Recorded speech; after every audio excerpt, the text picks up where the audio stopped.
Ajarku berserah, kuasai mataku, bahwa kau besar menggenggam hidupku.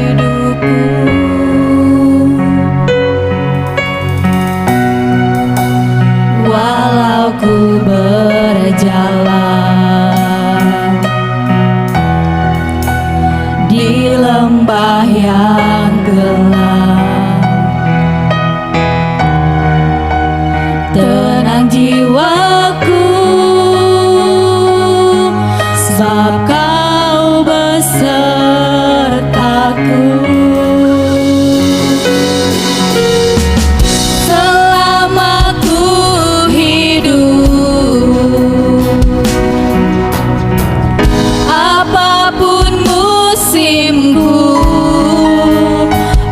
Percaya kebesaranmu, kekuatanku di dalammu. Ku serahkan hidupku, akui kuasamu, ku serukan kebesaranmu, masa depanku terjaga di tanganmu. Jemaat Tuhan, saya undang untuk bangkit berdiri.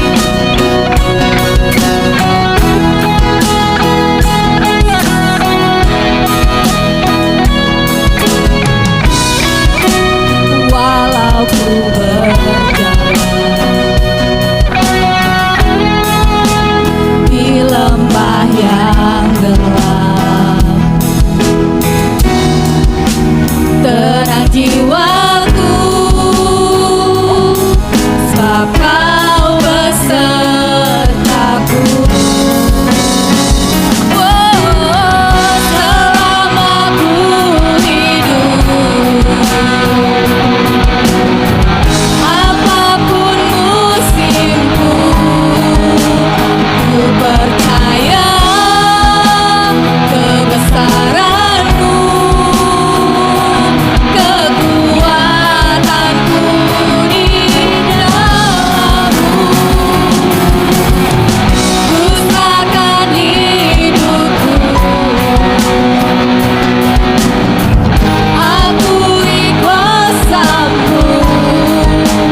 Ibu, hari ini kita mau belajar firman Tuhan. Bagaimana doa yang memindahkan gunung atau prayer that moves mountains. Pertanyaan yang sangat penting dan jawaban yang sangat kita perlukan adalah apakah syarat dari doa yang dikabulkan oleh Tuhan? Memang semua doa dapat dikabulkan Tuhan, ya. Semua doa dapat dikabulkan Tuhan. Namun ada perbedaan yang sangat mendasar antara dijawab dan dikabulkan. Pasti menjawab doa kita, Bapak Ibu. Dan jawabannya bisa jadi adalah ya, saya kabulkan. Atau tidak, saya tidak akan mengabulkan permohonan doamu. Atau baik, saya akan kabulkan namun bukan sekarang. Artinya jawaban Tuhan terhadap doa adalah salah satu dari ketiga kemungkinan, yaitu ya, tidak, atau tunggu. Nah ini nih Bapak Ibu, ya, tidak, atau tunggu. Semua itu adalah jawaban Tuhan. Suatu kali Bapak Ibu, ada seorang bapak, setiap malam dia memastikan anaknya waktu malam sudah tidur atau belum. Jadi dia cek anaknya ini di kamar, dilihat, wah anakku udah tidur belum ya? Tengok, oh udah.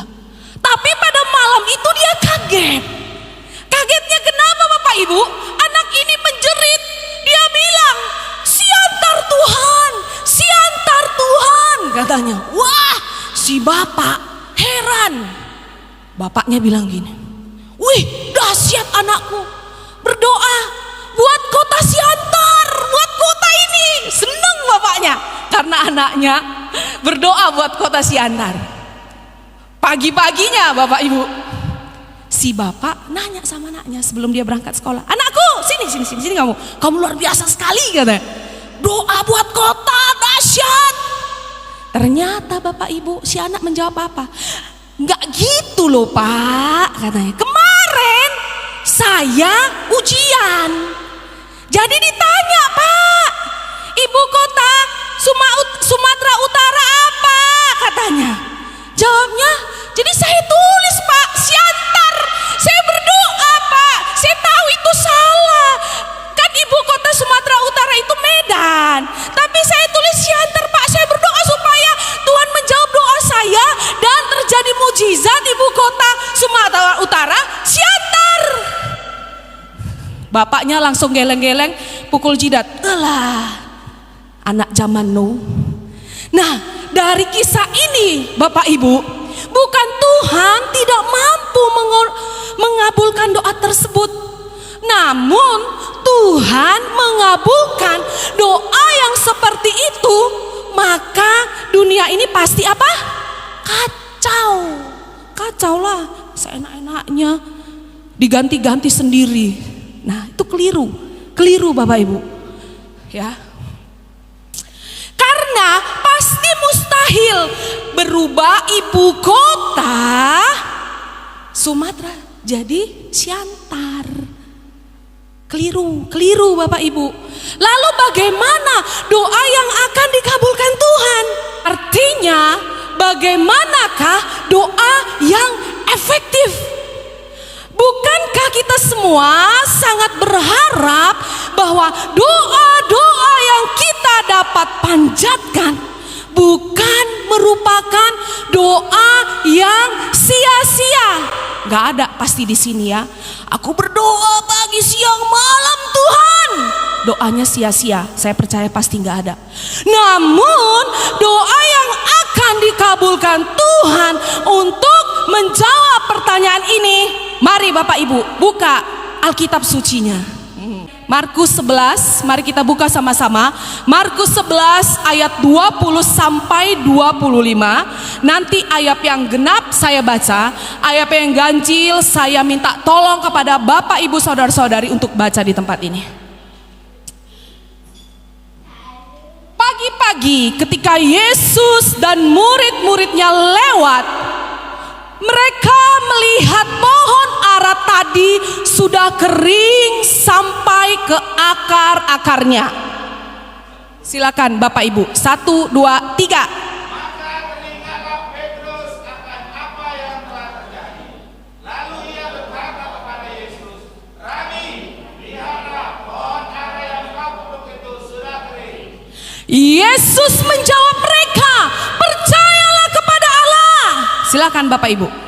Aku berkata kepadamu, sesungguhnya barang siapa berkata kepada gunung ini, beranjaklah dan tercampaklah ke dalam laut, asal tidak bimbang hatinya, tetapi percaya bahwa apa yang dikatakannya itu akan terjadi, maka hal itu akan terjadi baginya.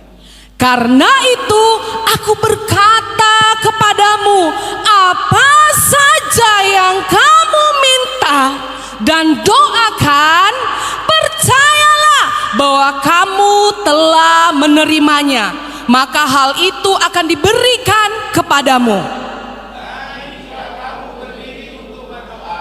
Ampunilah dahulu sekiranya ada barang sesuatu dalam hatimu terhadap seseorang, supaya juga Bapamu yang di surga mengampuni kesalahan-kesalahanmu.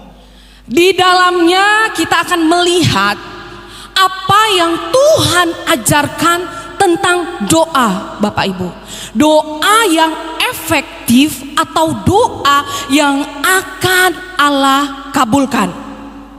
Di dalam Markus 11 ayat 20 sampai 25 menceritakan peristiwa ini sudah terjadi 2 hari setelah Yesus melakukan perjalanan dari kampung Betania dan masuk kampung Yerusalem dengan mengendarai seekor keledai. Dalam perjalanan yang terjadi dan disebut sebagai Minggu Palem. Nah, disebutkan di situ dari kota Yerusalem Yesus masuk ke dalam bait suci. Melihat-lihat nih Bapak Ibu keadaan di sana. Kemudian ia keluar dan kembali ke Betania. Selanjutnya pada keesokan harinya Yesus kembali melakukan perjalanan dari Betania ke Yerusalem. Nah, kali ini Bapak Ibu, Yesus tidak menunggang keledai, melainkan seperti yang terjadi sebelumnya. Yesus apa Bapak Ibu? Berjalan kaki. Nah, di tengah perjalanan ini ia menjumpai sebatang pohon ara, ya, yang tidak berbuah. Nah, Yesus berkata kepada pohon ara itu seperti tadi kita baca ya dalam Markus, ya. Katanya apa? Ia berkata kepada pohon ara tersebut, jangan lagi seorang pun makan buahmu selama-lamanya. Nah, kemudian ia melanjutkan perjalanannya memasuki kota Yerusalem dan membersihkan bait suci dari orang-orang yang berjualan di sana. Di sana dan menjungkir balikan meja-meja penukar uang dan mengusir para pedagang yang memenuhi halaman bait suci, Bapak Ibu. Sesudah itu ia meninggalkan kota Yerusalem dan berjalan ke Bukit Zaitun, yaitu kembali ke kampung Betania. Nah, yang tadi dicatat di dalam Markus 11 ayat 12 sampai dengan 19. Sekarang Bapak Ibu, mari kita membaca ayat selanjutnya. Ayat selanjutnya di dalam Markus 11 ayat 20 sampai 25 yang tadi kita sudah baca, yang mencatat tentang apa yang terjadi pada keesokan harinya, yaitu pada hari Selasa pagi. Hari itu Yesus melakukan perjalanan ke kota Yerusalem, dan peristiwa itu ditulis di dalam Markus 11 ayat 20 sampai 25 yang kita tadi baca, Bapak Ibu. Nah, pagi-pagi ketika Yesus lewat, mereka melihat pohon ara tadi itu sudah kering, ya. Sekarang pohon ini bukan saja tidak berbuah, Bapak Ibu. Bahkan si pohon ara ini kering sampai ke akar-akarnya. Perhatikan ya Bapak Ibu, karena ini saling berkaitan. Nah, maka si Petrus ini dia teringat apa yang terjadi, tentang apa yang Yesus katakan pada pohon tersebut. Lalu ia berkata sama Yesus, "Rabi, lihat, pohon ara itu kau kutuk. Jadi pohon aranya sudah kering." Menanggapi kata Petrus tersebut, Yesus berkata demikian dalam ayatnya di Markus 11 ayat 22. Katanya apa? Yesus menjawab kepada mereka, percayalah kepada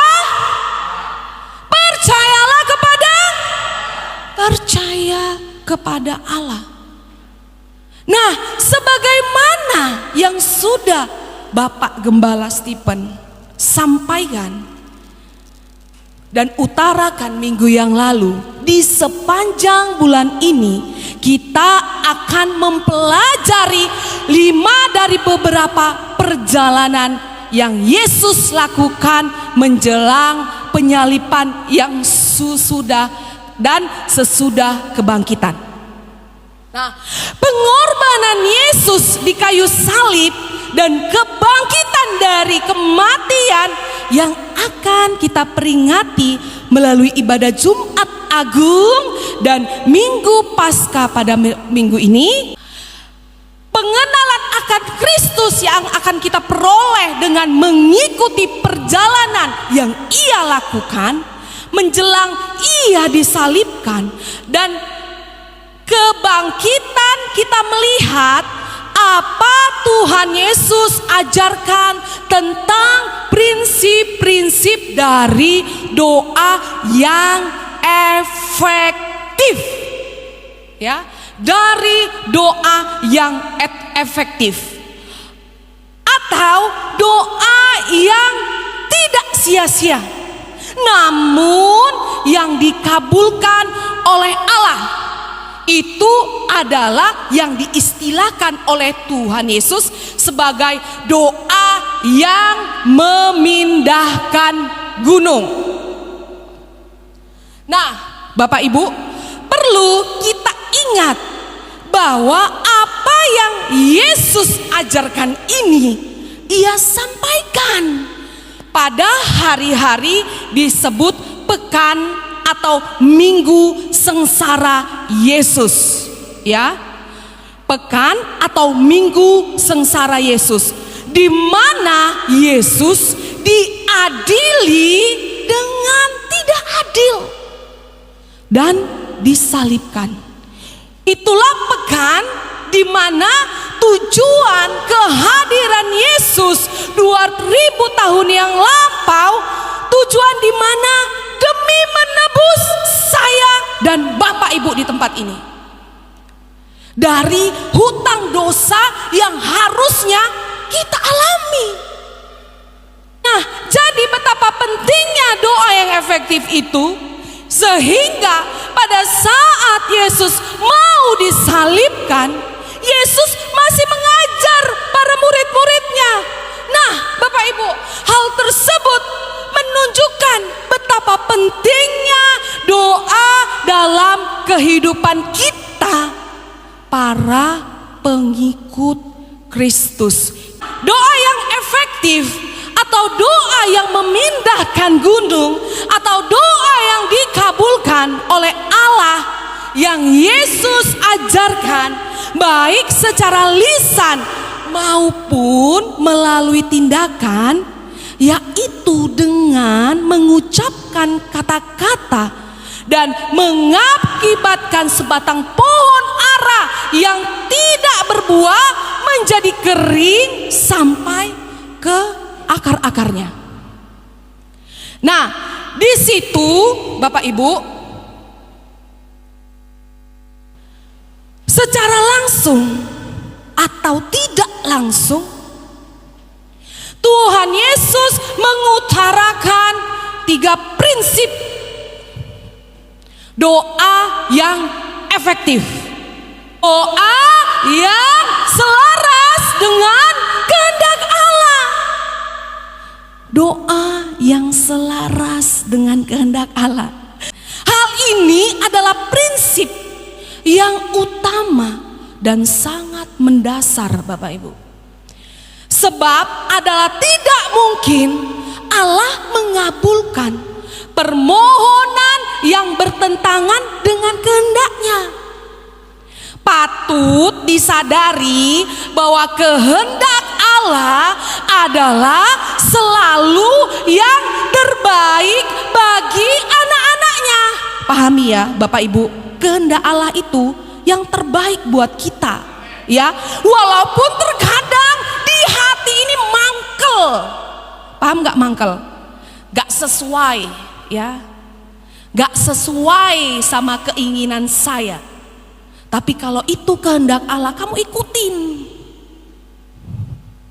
Sehingga semua yang berlawanan dengan kehendak Allah dapat dipastikan tidak akan membuahkan hal yang terbaik.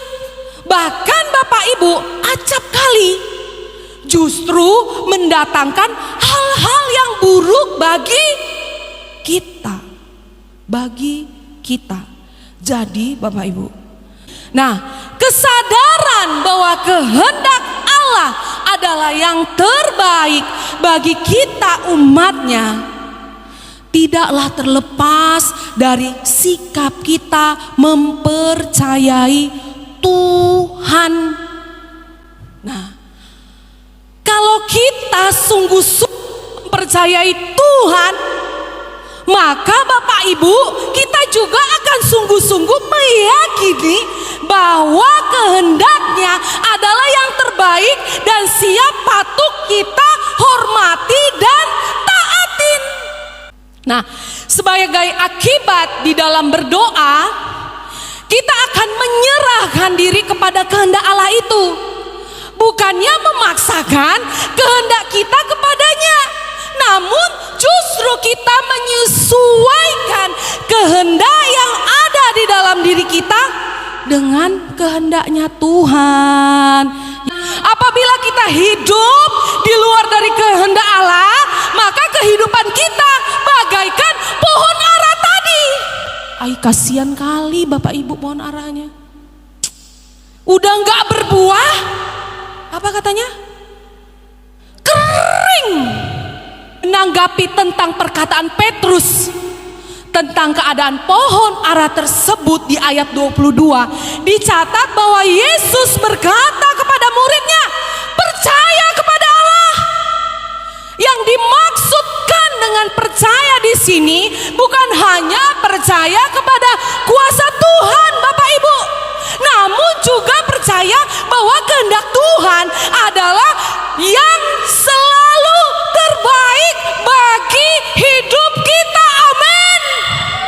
Di dalam keyakinan itulah Bapak Ibu, maka kita berdoa dengan memperhatikan kehendak Tuhan, yaitu dengan kesadaran hanya doa yang sesuai dengan kehendak Tuhanlah saja yang akan dikabulkan. Amin. Singkat kata, Bapak Ibu, jangan berharap doa yang bertentangan dengan kehendak Tuhan akan Ia kabulkan. Karena doa yang efektif adalah doa yang selaras dengan kehendak Allah. Amin. Bukan doa yang egois. Kayak tadi saya bilang, semaunya gue saja. No. Dan untuk kepentingannya diri sendiri. Nah, Bapak Ibu, saudara-saudari, kita mau lanjut yang kedua. Doa yang efektif adalah doa yang diutarakan dengan iman. Doa yang diutarakan dengan iman, Bapak Ibu. Artinya dalam berdoa kita percaya. Nah, Tuhan pasti akan mengabulkan doa kita tersebut. Kepercayaan ini bukanlah tanpa dasar, namun beralaskan pada keyakinan kita bahwa doa yang kita panjatkan tadi sudah sesuai dengan kehendak Allah. Dan Tuhan, Bapak Ibu, adalah pribadi yang setia. Ya, Tuhan itu setia kepada janjinya, sehingga dalam Ia menyampaikan permohonan tersebut dalam doa, kita mengutarakannya bukan dengan rasa bimbang. Bukan dengan rasa bimbang, namun dengan rasa percaya bahwa doa kita tidak akan sia-sia. Nah, hal tersebut Bapak Ibu diutarakan Yesus di ayat 23. Dalam Markus 11 ayat 23 tadi, ya. Perhatikan di sini. Tuhan Yesus berkata, asal kita percaya dan tidak, pasti akan terwujud. Pasti, karena ini firman Tuhan, bukan Bu Justinop yang ngomong ya. Ini firman Tuhan. Itulah doa yang diutarakan dengan iman. Doa yang diutarakan dengan iman. Nah, yang dimaksud di sini adalah iman atau percaya bahwa Tuhan sanggup untuk melakukan janjinya. Dan setiap apa firman-Nya, iman yang seperti itu akan dihargai oleh Tuhan. Oleh Tuhan. Nah, penghargaan yang Ia tunjukkan dengan mengabulkan doa kita, saya contohkan, Bapak Ibu. Seorang bapak memiliki anak. Anaknya datang sama bapaknya. Pak, aku mau sekolah. Wow, sampai dong itu. Wow. Karena memang mereka dalam keadaan ini. Di ilustrasi ya Bapak Ibu. Aku mau sekolah Pak, belikanlah aku bukuku, tasku, apa. Nah, kemelut dalam hati bapaknya. Uang dari mana? Kerja pun masih gini, sembraut, kadang ada, kadang enggak. Nah, keesokan harinya dia lihat anaknya, Bapak Ibu. Anaknya rajin, A, B, C, D, E, F, G, pokoknya dia menghafal. Wah, berhitung, wah dia belajar, giat dia belajar, mau nunjukin sama bapaknya, dia serius mau sekolah. Semangat gak bapaknya? Semangat bapaknya bekerja. Dan bapaknya memenuhi kebutuhan anaknya. Nah, hal tersebut Bapak Ibu terjadi karena si anak ini percaya bahwa si ayah akan memenuhi janji-janjinya. Nah, sama seperti kita manusia, kamu percaya, Bapak Ibu percaya bahwa Allah akan memenuhi dan menggenapi janji-janjinya. Amin. Nah, yang ketiga, mari sama-sama kita baca. 1, 2, 3. Doa yang dipanjatkan dengan hati yang tanpa ganjalan kepada sesama. Nah, namun dengan rendah hati kita mau membereskannya di hadapan Tuhan. Bapak Ibu, yang penting sama Tuhan ya. Sebab adanya ganjalan di dalam hati terhadap orang lain karena kita tidak mau membereskannya merupakan suatu pertanda. Catat, dengar, buka kupingnya. Untuk saya pribadi juga. Tanda kesombongan. Tanda kesombongan kita. Kesombongan tersebut menjadi penghalang bagi jawaban. Jadi kalau ada yang bilang gini, Pak, Bu, doa-doaku kok nggak dijawab-jawab ya? Kok nggak dijawab-jawab ya Pak, Bu, sambil nangis. 1, bukan kehendaknya. 2, kamu berdoa nggak percaya sama Tuhan. Yang ketiga, masih mangkel di dalam hati sama orang lain. Itulah yang Tuhan Yesus sampaikan kepada muridnya di ayat 25 dengan berkata sebagai berikut. Dan jika kamu berdiri untuk berdoa, catat, ingat, simpan di kepala, ya.